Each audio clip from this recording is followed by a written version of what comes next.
What happens to a civilization when its most sacred protectors are bound by vows so disturbing that even their own scriptures hesitate to name them? This is where the story of the Guardians of the Eternal Fire begins, in a world where faith was carved not only in stone, but in flesh, secrecy, and absolute obedience. Imagine standing before a flame believed to hold the breath of creation itself, a fire that never died, and realizing that those chosen to protect it were shaped by rituals designed, to strip away everything human. This was not devotion as we understand it today. It was transformation through fear, discipline, and a sense of divine inevitability that shaped every sacred vow they took. For generations, the Guardians were portrayed as noble figures, embodiments of purity and sacrifice. Yet beneath that polished image lived a system of hidden practices, shadowed initiations, and sacred rules whispered only in underground chambers. These early vows were not gentle promises of loyalty. They were demands that reshaped the mind and punished hesitation. To even witness the initiation was to understand that their divine purpose came at a price far heavier than any believer could imagine. And as the ancient chronicles suggest, the first vows carved the foundation of a spiritual order, both revered and feared, built upon a fire that exposed more than it illuminated. When you picture these guardians standing motionless beside the sacred flame, what do you see? Discipline? Strength? Devotion? Or something deeper, something unsettling? The reflection of rituals designed to erase doubt by erasing the self. These earliest commitments reveal not only the origins of the order, but the true nature of its purpose, wrapped in layers of divine symbolism and hidden cruelty. And the more we uncover the origins of these forbidden vows, the clearer it becomes that the flame they guarded was not the only thing consuming them. You ever felt that strange pull, that need to understand what lies behind forbidden stories, behind rituals people preferred to ignore? Stay with me, because this is where their true nature begins to show itself. What you discover now might genuinely surprise you, and your perspective on ancient devotion may never be the same. If this sparks something in you, tell me in the comments what part of these ancient vows intrigues you the most. Leave your like so this investigation reaches more people, and check if you are already subscribed to the channel so you do not miss what comes next as we move deeper into the shadows of this sacred order, letting the next layer emerge with the same fire that shaped them. As the order evolved, the first vow that reshaped a guardian's existence was the renunciation of personal identity, a ritual so profound that ancient witnesses claimed it felt like watching a soul detach itself from memory. Once a candidate crossed the threshold of the initiation hall, their former names ceased to exist. They were stripped not only of titles or lineage, but of every symbol that connected them to the world outside the eternal fire. To the Guardians, individuality was seen as a fracture, a dangerous weakness that could tempt a protector to prioritize their own desires over the sacred flame. And so, the vow demanded absolute severance, not as a symbolic gesture, but as a psychological rupture meant to sever past and possibility. The ceremony began with the extinguishing of a personal ember, a small flame that represented the life the initiate once lived. Elders watched in silence as it burned out, interpreting the final wisp of smoke as the release of the initiate's former self. It was believed that only a vessel emptied of its history could be filled with the divine purpose of guarding the eternal fire. From that moment, the initiate was addressed only by a ritual designation, a title chosen according to their perceived weaknesses and strengths, ensuring that even the manner in which they were spoken to reinforced the transformation. The Guardians knew exactly what they were doing. Erasing the past made the initiate malleable, easier to mold, easier to command. But the renunciation went far deeper than abandoning a name. The Guardians enforced a complete removal of personal memories through rituals designed to overwhelm the senses, pushing the initiate into a continuous cycle of physical deprivation and repetitive sacred recitations. Over time, initiates reported forgetting the sound of their mother's voice, the contours of their home, the stories of their childhood. The order believed that by erasing emotional bonds, the eternal fire would become the sole anchor in the initiate's life. The flame was not just sacred, it was the replacement for family, identity, and purpose. This transformation produced individuals who were simultaneously hollow and unwavering, humans reshaped into guardians who acted without hesitation, without longing, without a self to preserve. The vow, created a paradox in which the initiate lost their humanity precisely to serve what was considered a divine mission. And yet, records suggest that beneath this uniform facade, fragments of identity still flickered, small embers of their former lives that the rituals could not completely extinguish. These hidden fragments, though faint, would later become cracks in the order's foundation, quiet reminders that no matter how fiercely one tries to erase the self, something always remains, waiting for the moment when the fire burns just bright enough to reveal it once more. And this silent tension continued to shape the Guardians from within as their sacred duties grew heavier and more consuming over time. Once the renunciation of identity was sealed, the Guardians were introduced to the second layer of indoctrination, the oath of absolute bodily submission. Unlike ordinary vows of obedience, this commitment demanded that the body itself become a vessel for the sacred flame, a tool, stripped of desire, pain, or hesitation. Initiates were subjected to elaborate ceremonies in chambers heated by the eternal fire, where physical endurance was tested under extreme conditions. Every posture, every breath, every movement was observed, recorded, and judged, leaving no room for instinct or rebellion. The Guardians' elders believed that mastery over the flesh was mastery over the spirit, and only those who could endure without faltering could truly serve. The rituals were meticulously designed to blur the line between pain and devotion. Cold, heat, fasting, and continuous vigil combined to push each initiate to the brink of collapse. In some texts, scribes noted the precision with which the elders administered these trials, a shift in flame intensity, a timed sequence of physical exertion, a silent expectation that each candidate would remain immobile, yet alert, a living paradox of endurance and surrender. It was not punishment for its own sake, but a crucible, intended to dissolve any lingering attachment to personal will. The body was forced into ritualized obedience until instinct no longer dictated action, and only the flame guided thought and movement. Within these chambers, the line between devotion and degradation blurred. The candidate's reflection in polished bronze mirrors, or occasionally in the fire itself, became a reminder that the self no longer belonged to them. Every sensation, every shiver, every bead of sweat was interpreted as a message from the flame, a test of worthiness. The oath demanded that even discomfort be embraced as sacred, an offering to the eternal fire. Failure was not simply a matter of punishment, it was seen as a spiritual impurity, a mark that could taint the entire order if left unchecked. In this way, the Guardians shaped a hierarchy not of rank or birth, but of endurance and absolute submission to their sacred mission. Yet even in this rigorous process, traces of humanity persisted. Some initiates described moments when pain became transcendent, where the body seemed to merge with the flame, not as a tool or a test, but as a living conduit of sacred energy. The elders recorded these rare instances as signs of potential greatness, yet warned that such transcendence was fleeting, a delicate balance between devotion and destruction. The vow of bodily submission, while ostensibly about obedience, was equally about transformation, creating beings who could endure, witness, and execute rituals without hesitation, while maintaining a connection to a purpose that was larger than themselves.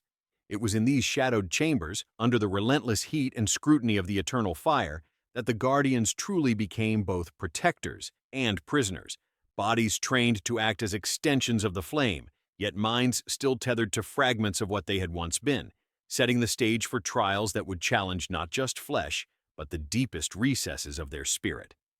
As the oath of bodily submission became ingrained, the Guardians were forced to confront a new and relentless trial, the vow of unbroken vigilance, a commitment that blurred the boundary between ritual and torment. Night after night, they stood beside the eternal fire, eyes wide and unyielding, while the world outside succumbed to darkness and silence. The chambers were designed to distort perception. Shadows danced across walls, flames cast illusions that tested concentration, and the cold whispers of the wind through stone corridors carried faint echoes of imagined threats. The Guardians learned that any lapse could be interpreted as failure, and failure could unravel the delicate fabric of their sacred order. There was no rest, no mercy, only the continuous demand for absolute attentiveness. During these vigils, initiates endured mental assaults designed to unseat every thought not directly tethered to the flame. Sounds were amplified and distorted, from the crackling of the fire to the faintest footstep in distant halls. They were trained to catalog each stimulus, to discern patterns, to remain unshaken by fear or confusion. It was said that a guardian's mind could anticipate movements, predict danger, and detect deception even before it manifested, all while maintaining the outward calm of devotion. The process transformed ordinary perception into something supernatural, but the cost was invisible: fragments of memory, pieces of self, and the ability to trust one's own senses were gradually consumed by the rigor of the vow. The texts and fragmented scrolls left by the order suggest that these periods of unbroken vigilance were the crucible in which the Guardian's most secret and darkest capabilities were forged. Those who faltered faced not immediate death, but the creeping erosion of their status within the hierarchy, whispers that could isolate them socially and spiritually, slowly stripping them of confidence and hope. The elders observed closely, noting subtle signs of weakness: a flicker in the eyes, a slight tremor, a mind wandering toward forbidden memories. Every detail was recorded, not only to maintain order, but to reinforce the omnipresent reality that the eternal fire required total devotion, untainted by hesitation or doubt. What emerges from these ancient rites is an understanding that the price of watching and guarding was far beyond the physical. The Guardians' very minds became vessels for an unrelenting discipline, capable of perceiving threats invisible to ordinary humans, yet susceptible to the quiet erosion of self-awareness. And it is here, at the intersection of tireless vigilance and psychological endurance, that the true horror and ingenuity of the Order's secret practices are revealed. If you have ever wondered what it truly means to sacrifice oneself for a higher purpose, consider the cost borne silently each night by those who swore to protect the eternal fire. Now, I want you to pause and reflect. Which part of this unwavering watch would break an ordinary person? Share your thoughts in the comments below, and let me know how you imagine enduring a vigil that never ends, because your perspective not only matters, it continues the story that the Guardians themselves could never tell. With the Guardians' minds honed by unbroken vigilance, the next vow tested the very essence of their spirit: the oath of enforced purification, a trial that combined both physical and psychological endurance into a singularly harrowing ritual. This vow required initiates to undergo processes meant to strip away every trace of personal impurity, a concept defined not only by bodily cleanliness, but by thoughts, memories, and desires. The purification rituals were meticulous, often lasting for hours under the oppressive heat of the flame, while the Guardians chanted sacred verses, their voices steady yet strained, echoing through chambers designed to disorient and challenge their perception of reality. Every heartbeat, every drop of sweat, every shiver was both a measure of devotion and a test of resilience. The Order's writings describe complex sequences involving ceremonial ablutions, exposure to flames in controlled proximity, and the application of aromatic herbs that could intoxicate or induce hallucinations, all designed to challenge the candidate's composure and focus. Elders observed silently, their gaze weighing each reaction, noting the subtlest tremor of hesitation or flicker of doubt. The intention was clear: to create Guardians whose spirit was as refined and unyielding as the eternal fire they served. Each successful purification reinforced the bond between the Guardian and the flame, yet it also left a subtle fracture, a recognition of the immense toll exacted by such practices. During these purification rites, initiates were often left in isolation for extended periods, confronted only with their thoughts and the omnipresent fire. Some texts hint at psychological manipulations, illusions of their own failures projected in mirrors or reflected in pools of water, voices whispering doubts in the shadows, the echo of footsteps that were not there. The goal was to teach resilience, to train the mind to resist fear, confusion, and temptation. Each Guardian emerged from this phase altered, their psyche refined yet scarred, capable of performing duties that required unwavering focus, discipline, and the ability to act without hesitation under extreme conditions. It was not merely about strength or obedience. The oath demanded transformation. The candidate's spirit was stripped to its core, leaving only what was necessary to serve the flame. Memories of personal life, attachments, and emotional ties were repressed or reshaped to serve the greater purpose of the Order. These rites of purification created individuals capable of extraordinary focus, almost superhuman in their ability to withstand fear, pain, and temptation. Yet there was a cost: the subtle erosion of empathy, the suppression of individual morality, and a growing dependence on the structure and rituals of the Order to define right and wrong. Through these trials, the Guardians became embodiments of the Eternal Fire's will, their humanity tempered and contained, setting the stage for the ultimate tests that would reveal the true depths of their devotion and the full extent of the Order's dark influence on those who pledged themselves completely. Having endured purification, the Guardians were confronted with a vow that blurred the line between loyalty and obsession, the oath of absolute devotion to the living flame itself. This was no ordinary pledge. It demanded a psychological surrender that entwined their identity, desires, and very sense of purpose with the fire they protected. In secluded chambers, candidates were instructed to meditate before the eternal fire for hours on end, their minds stripped of distraction, their attention fused entirely with the dancing tongues of flame. Elders would observe the interplay of emotion, thought, and physical response, determining whether the initiate's connection was genuine or superficial. Only through complete immersion could a guardian claim readiness to serve.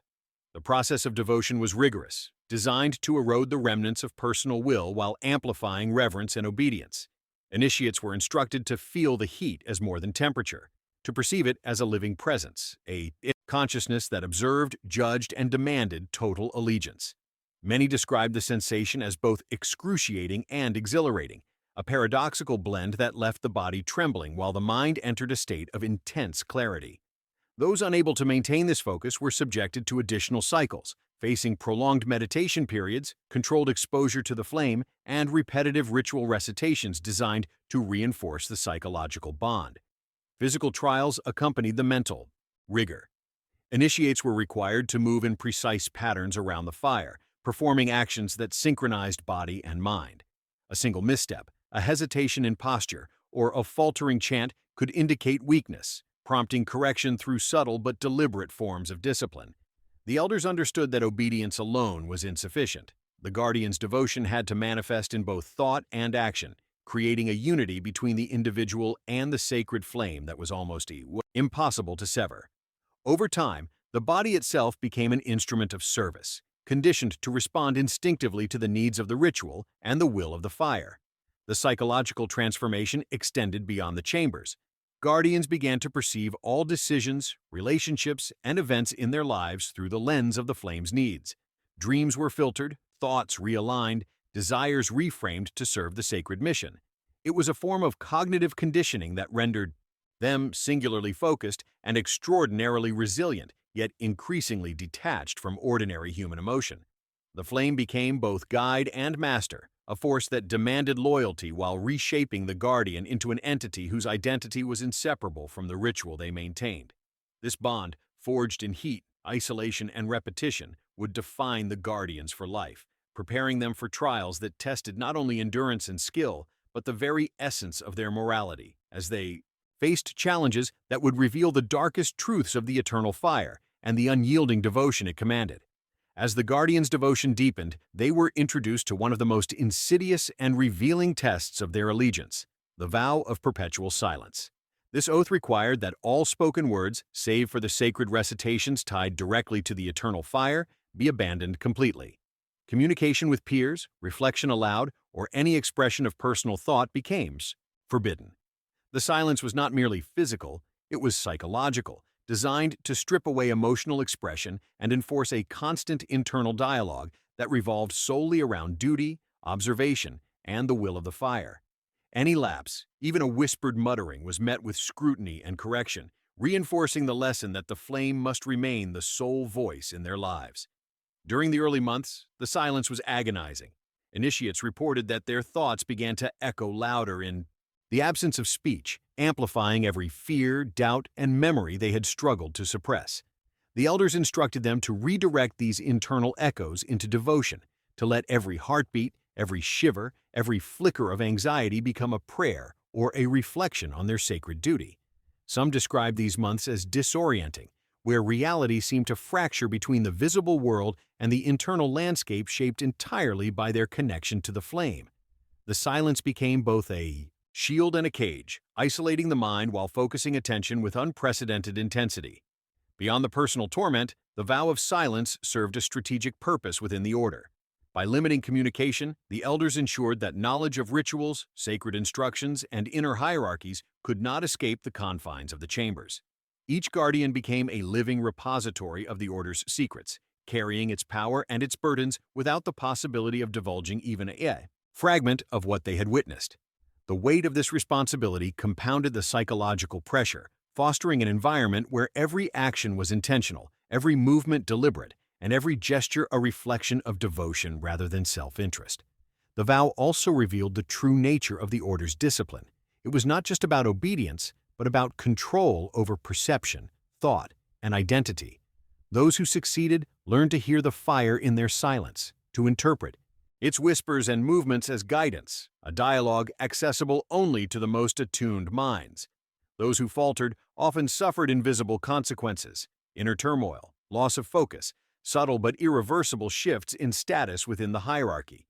This was where devotion merged with discipline in its most extreme form. Silence was no longer merely a rule, it was an instrument of transformation, shaping the mind, tempering the spirit, and revealing the deepest capacities for endurance and obedience. Now, I want you to consider the weight of this silence. Could you survive days, months, or years without speaking, relying solely on thought and observation, knowing that any misstep might compromise not just your own status, but the integrity of the entire Order? Share in the comments how you imagine enduring such isolation, and reflect on the psychological power it wields. Let us know your thoughts, because understanding the mind of a guardian under this vow is crucial to grasping the profound and disturbing nature of the Eternal Fire's secret rituals. Following the trial of silence, the guardians faced one of the most challenging and psychologically intricate stages of their sacred training: the breaking and rebuilding of their moral compass through the testing of vows. These tests were subtle, often administered without the candidate realizing the gravity of each choice, designed to create internal conflict and force the guardian to reconcile personal instincts with the demands of the Eternal Fire. Decisions were framed as moral dilemmas, seemingly trivial tasks masking profound ethical significance. Each action taken, each hesitation, was recorded, analyzed, and used to determine the guardian's alignment with the sacred principles that govern the Order. The process demanded not only obedience, but the suppression of personal moral judgment in favor of ritualized adherence, conditioning the mind to prioritize the Fire's will above all else. The Order's records describe exercises that ranged from the mundane to the horrifying. Initiates might be asked to observe acts of cruelty or injustice and respond according to coded instructions that tested their commitment to impartiality, discipline, and obedience. These exercises were designed to erode empathy selectively, allowing only those feelings directly tied to the sacred mission to remain intact. The trials forced the guardians to distinguish between instinctual responses to human suffering and the demands of their sacred duties, creating a profound cognitive dissonance that reshaped perception and emotional processing. By the end of these exercises, the guardian's mind was trained to act decisively, often in situations that would confound ordinary reasoning, with the Eternal Fire as the only constant guiding principle. Psychological manipulation was further enhanced through ritualized observation. Initiates were often placed in scenarios where subtle cues indicated a preferred course of action, yet the moral stakes were opaque. Elders watched and noted reactions, reinforcing behaviors that aligned with the Order's long-term objectives and correcting deviations through intensified rituals or extended isolation. Over time, the guardians internalized the Order's philosophy so deeply that even in the absence of supervision, their thoughts and decisions were guided by the implicit understanding that the Eternal Fire's purpose outweighed individual judgment. This internalization was essential, ensuring that the guardians could operate independently while maintaining the integrity and secrecy of the sacred flame.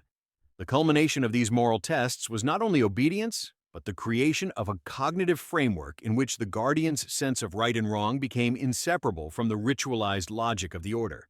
This allowed for acts that might seem incomprehensible or even repugnant to outsiders, yet were executed with absolute certainty, conviction, and efficiency by those who had undergone years of indoctrination. The guardians emerged as individuals capable of navigating extreme circumstances, making decisions under intense psychological pressure, and performing duties that transcended ordinary human ethics. In this way, the testing of vows served as both a crucible and a mirror, revealing the profound transformation of the mind and preparing the Order for the final stages of initiation, where loyalty, endurance, and identity would be pushed to their ultimate limits. As the Guardians neared the final stages of their transformation, the process of recruitment and indoctrination for new initiates took on a sinister precision that ensured the Order's continuity and the unwavering loyalty of its members. Prospective candidates were selected from a pool of devoted followers, chosen for their resilience, intelligence, and susceptibility to ritual discipline. The recruitment itself was shrouded in secrecy, often conducted in shadowed chambers far from public scrutiny, where the gravity of the eternal fire was emphasized from the very first encounter. The elders understood that the foundation of the Order's power lay not only in the existing guardians, but in the meticulous preparation of those who would inherit the sacred duties and perpetuate the hidden traditions. Once identified, recruits underwent a series of preparatory trials that mirrored the challenges faced by fully initiated guardians. These included exposure to intense heat, fasting, meditation in isolation, and repetitive chanting designed to test focus, obedience, and emotional resilience. The candidates' responses were observed with exacting scrutiny.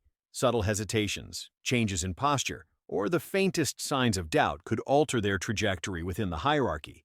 The process was deliberately incremental, breaking down familiar behaviors and reinforcing the values of self-denial, reverence for the flame, and absolute alignment with the Order's secretive objectives. By the time candidates reached the threshold of full initiation, their perceptions, desires, and priorities had been reshaped to reflect the priorities of the eternal fire, leaving little room for personal ambition outside the sacred mission. The indoctrination process extended beyond physical and mental trials into the psychological and social spheres. Recruits were taught to value secrecy above all else, understanding that the rituals, doctrines, and history of the Order were not to be shared with outsiders. Knowledge became power, and obedience became survival.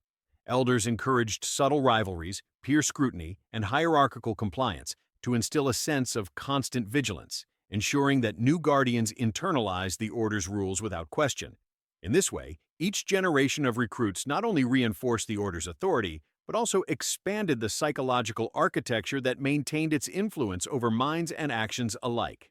Through repetition, observation, and selective reinforcement, the principles of the eternal fire became the lens through which all recruits would view the world, filtering perception, shaping morality, and solidifying devotion. By the end of this meticulous process, the new guardians were indistinguishable in purpose and mindset from those who had come before them. The Order had ensured continuity, not just of duty, but of identity, as the recruits internalized the sacred flame's demands as the defining framework of their existence. Every action, every decision, every thought would now serve the flame, echoing the centuries-old patterns of devotion, endurance, and secrecy that had shaped the Order from its inception. The recruitment and indoctrination of new guardians thus secured both the perpetuation of the sacred fire and the transformation of ordinary individuals into the Order's living instruments, prepared to endure and execute the most extreme demands of the eternal fire without hesitation or doubt. The final stage of the Guardian's transformation revealed the ultimate truth behind the sacred vows, the enduring legacy of the eternal fire and the moral collapse that accompanied its preservation. After decades of rituals, purification, submission, and indoctrination, the Guardians emerged as beings whose identities were inseparable from their sacred duty. They were the living embodiment of the flame, their thoughts, actions, and even emotions channeled entirely into the protection and perpetuation of the fire. Yet with this unity came a shadow, the erosion of individuality, the suppression of empathy, and the subtle corrosion of morality. The very rites that created their extraordinary devotion also carved a path toward an existence where obedience eclipsed personal judgment, leaving only the flame as the guiding principle.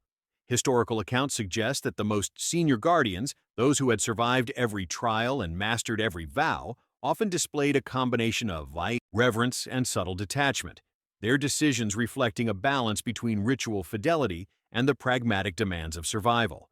Their actions were precise, calculated, and infused with a sense of inevitability, demonstrating how deeply the eternal fire had embedded itself into every facet of their lives. They could navigate impossible challenges, enforce the most arcane rules, and maintain unwavering loyalty, all while carrying the weight of centuries of ritualized discipline. The Order's power was not in numbers or weaponry. It was in the transformation of human minds into instruments of unyielding devotion. and in the perpetuation of secrecy and control across generations. Yet for all the discipline and purpose, the record is clear that the flame consumed more than it illuminated. Guardians bore silent scars, memories of what had been lost, the fragments of humanity they had sacrificed to the fire. They were witnesses to suffering and endurance beyond ordinary comprehension, their own existence a testament to the power and the danger of absolute obedience.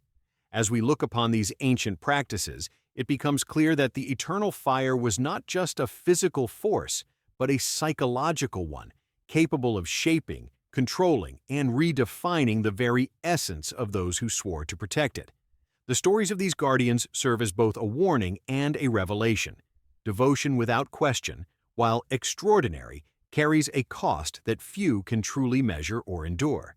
If you have followed the journey of these guardians from their first forbidden vows to their ultimate transformation, take a moment now to reflect on the scale of what they endured. Leave a comment saying, "I stayed with the flame," to show that you witnessed their story through to the end. If this exploration of devotion, sacrifice, and hidden power has intrigued you, give this video a like and make sure you're subscribed, because there are countless more chapters of human history that have been hidden for centuries, waiting to reveal the truths we often overlook. And while you consider their legacy, there is another story just beside this one that complements everything you've discovered here. Click over and continue with us, exploring the shadows where history and devotion intertwine in ways that will challenge everything you thought you knew about faith, power, and the human spirit.